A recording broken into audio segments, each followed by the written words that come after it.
few months ago, we dove deep into the mechanics of Skyward Sword's motion controls on Wii, and how the gameplay experience might differ on Switch, primarily due to the lack of a sensor bar. Well, Skyward Sword HD is finally here, and let me say right off the bat, man, button controls are nice. I know, call me lazy, but the truth is, they make the game way more accessible. And for that reason alone, Skyward Sword HD is a massive improvement on Switch. But let's be real, the game was made for motion controls back in 2011, which meant the tech had to be reliable. And let's just say it wasn't. At least not always. Which begged the question, could Skyward Sword's motion controls have used just a few more years for the tech to improve? Like, say, 1, 2, 10 years? Hey, now we can find out! Because Skyward Sword HD on Switch has updated motion controls using tech that's almost a decade newer, giving us the perfect opportunity to do something that can't be done very often. And that is compare two heavily motion control reliant games from completely different technological eras. This is actually kinda huge, giving us a glimpse not only into the improvements of this game in particular, but also motion and gyro controls in general from the company that practically invented them. So will the differences be night and day, or will Skyward Sword HD's motion controls perform the same as, or dare I say even worse than, before? Well, it's time for a comparison. A motion controls comparison. And for that we'll be using... Okay, silly? Yes, but bear with me. In case you missed our deep dive into the motion controls of Skyward Sword on Wii, we examined the sensor bar's subtle but important role in creating seamless motion-controlled sword combat. Get ready for a bit of an info dump, but don't worry, I'll keep it concise. The sensor bar essentially worked as a backup for the new Wii Motion Plus technology, automatically recalibrating the Wii Remote's gyro sensor whenever the sensor bar was in view of the controller's IR camera, helping to mitigate the gyroscope's tendency to drift over time by providing a constant reference point for it to know as center. With that in mind, we unplugged the sensor bar to mimic how the Joy-Con might perform on Switch without it, since the system doesn't have a sensor bar equivalent, also keeping in mind, of course, the 10 years of technological developments to come. The results? Well, they were mixed. Over time, the inputs during sword combat became less and less reliable, and without the sensor bar to fix those inconsistencies, the controller eventually thought I was facing a completely different direction. Or even worse, at one point, it reversed my motions entirely. I still don't even know how that happened.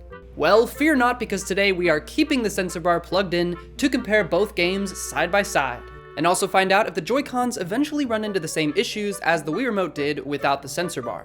To ensure we have the most accurate comparisons possible, the input movements have to be identical, which hopefully explains this monstrosity.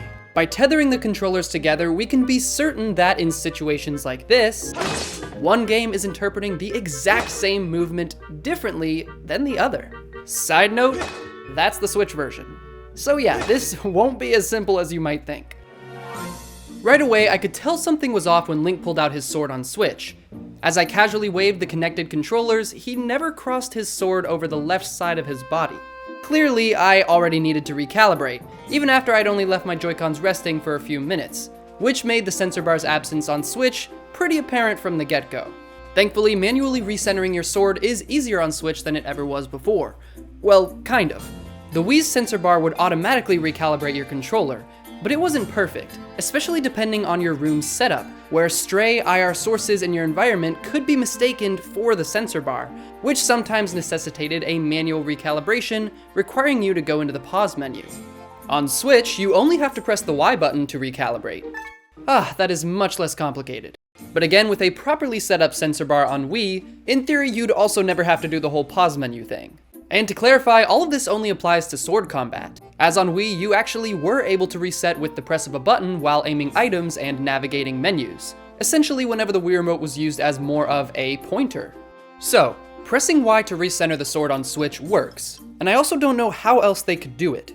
But much like other Switch games that mimic the Wii Remote's pointer, such as Super Mario Galaxy and Pikmin 3 Deluxe, it will drift over time and can hinder the immersion if you have to recalibrate too often. So, how often do you have to press it? Let's keep that question in mind and continue. I swung my sword around some more and realized that although both games did remain mostly synced up, it did seem like the Joy-Con suffered a few more hiccups, even after recalibrating pretty often, which had me thinking maybe there's more to this than just how long the Joy-Con can stay centered. To settle this confusion, I took things to the sparring hall to see how many correct hits each controller could pull off, or how many points they could get in 3 rounds through all the targets. Well, except this one because both of my links kept getting completely pummeled by it. In the end, the Wii Remote managed to nail every single swing with 15 out of 15 points. The Switch Joy-Con, on the other hand, ended with 11 points. I even recentered the Joy-Con a few times, but it kept specifically struggling on the diagonal strikes. Now remember, these were the exact same sword motions, so clearly each controller read my motions differently. Either that, or you might just have to swing slightly differently on Switch. Considering that, I performed the same challenge but with each game one at a time, and with 5 rounds instead of 3 to collect just a bit more data. The Wii Remote landed 24 out of 25 correct swings, and the Joy-Con landed 20, this time struggling with horizontal strikes too. Sure, there was more of a chance for human error this time since I wasn't playing both games at once, but I promise I was not doing anything suspicious on Switch. In fact, once I knew it was obvious the Wii would come out on top, I even tried being a bit sloppier with my swings, and the Wii Remote still interpreted my movements correctly. And you want to know the most shocking part? I didn't even have the sensor bar plugged in. Now that's a twist. At this point, I discovered a big reason why the Joy-Con's inputs were inconsistent with the Wii Remote. It has a much tighter margin of error. In other words, it seems that your motions have to be more precise than on Wii to register correctly. I ran into a striking example of this when testing out the Skyward Strike, which is actually something I struggled with more on Switch than on Wii. On my first test strike, both games interpreted my motion differently. On Wii, Link struck downward, whereas on Switch, he struck downward and to the right. Now, taking a closer look at my movement, you can see how the diagonal motion was interpreted on Switch, due to this slight rightward nudge around midway through my swing. Okay, this was a small mishap and might have even had to do with calibration, as a lot of these issues might, since I was avoiding pressing Y as much as possible, since that is the whole point of this. But it led me to what might be another reason, and a big one potentially, for the Switch version's smaller margin of error. The Joy-Cons themselves are much smaller. Therefore, it would make sense that subtler rotations and movements would be more sensitive than on the Wii Remote, which is much bigger and has more heft to it. Now granted, issues like the one I just explained did happen on both sides, but noticeably more so on Switch. I kept skyward striking like it was nobody's business until I ran into the actual issue I encountered in my playthrough.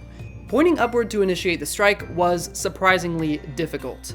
I never recalled having this issue on Wii, but on Switch to point the Joy-Con skyward, sometimes I had to angle it beyond 90 degrees vertically, rotating it further away from the TV screen to hit the right angle.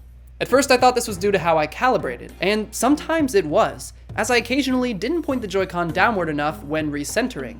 But then I noticed this issue would present itself if I didn't recalibrate for a few minutes. The Joy-Con's perception of upward drifted backwards slightly. Again though, nothing a simple recalibration can't fix. I also ran a few tests to see if it's possible to have the same problem on Wii, and if so, make sure I hadn't just forgotten about it. And even without the sensor bar, the Wii Remote held its own. Over time, perhaps the issue might come into effect, but based on what I tested, it doesn't happen nearly as fast as on Switch. Let's pause on sword combat and take to the skies with the Beetle! If you played Skyward Sword on both Wii and Switch, then you might have already picked up on one interesting adjustment made to the HD remaster when it comes to aiming items. Or maybe you didn't notice it, but are wondering why it feels so weird compared to what you're used to. On Wii, the cursor actually acts as less of a direct pointer, as it always begins in the center of the screen when you first start aiming, no matter where you're actually facing, and it relies entirely on the gyroscope to aim from there. Whereas on Switch, the cursor does treat it as more of a pointer, treating forward as whatever direction you had it calibrated to. So if you pull out an item and your Joy-Con isn't facing forward, the camera will drift off in the direction you're pointing, which in this case had it especially confused in the first few seconds, spinning off to the right and then left for a reason that I'll get to momentarily. This was an interesting change that certainly took some getting used to, and also many immersion-breaking presses of the Y button. Another strange discovery I ran into on Switch was that if you aim the controller far enough to the left or right, Link will spin in the opposite direction. Now this was less of an issue, because who would rotate their Joy-Con that far anyways, and more of an odd discovery, since, as I mentioned, it only happened on Switch. On Wii, Link kept spinning the same direction, even though the Wii Remote was pointed well out of the range of the sensor bar. Similar issues occurred when trying this with the sword, Though weird things happened on both ends, on Switch Link would react in an especially awkward way. Again, nothing that would harm normal gameplay, but an interesting difference between the two controllers, especially coming from the one with newer tech. Now we can really take to the skies because it is time to compare the motion controls of flying on your Loftwing. And let me just say, we probably won't be here for long, because this was somehow the absolute smoothest part of my whole experience. After a good 5 minutes of flying and no Joy-Con recalibrating, both controllers stayed in sync nearly flawlessly.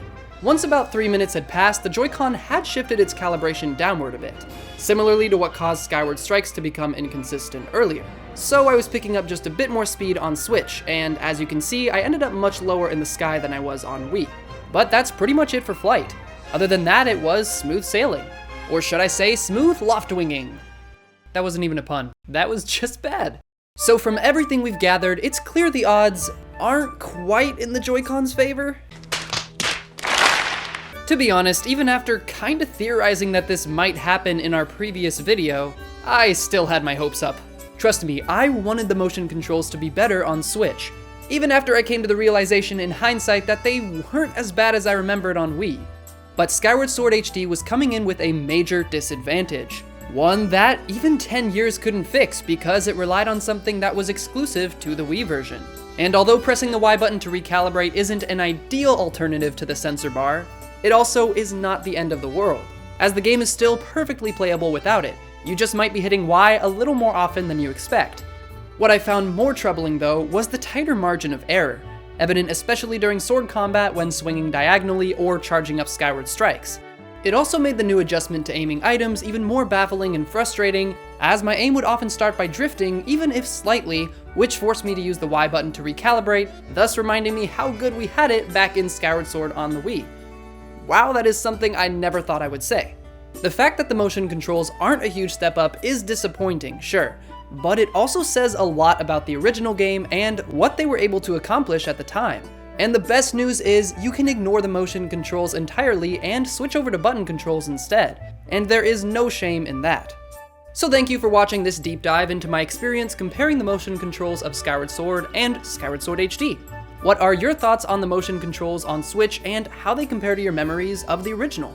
Let us know down below and subscribe to GameXplain for more on The Legend of Zelda Skyward Sword HD and other things gaming too. Check out the videos on the right for more content you might be interested in, and until next time, bye!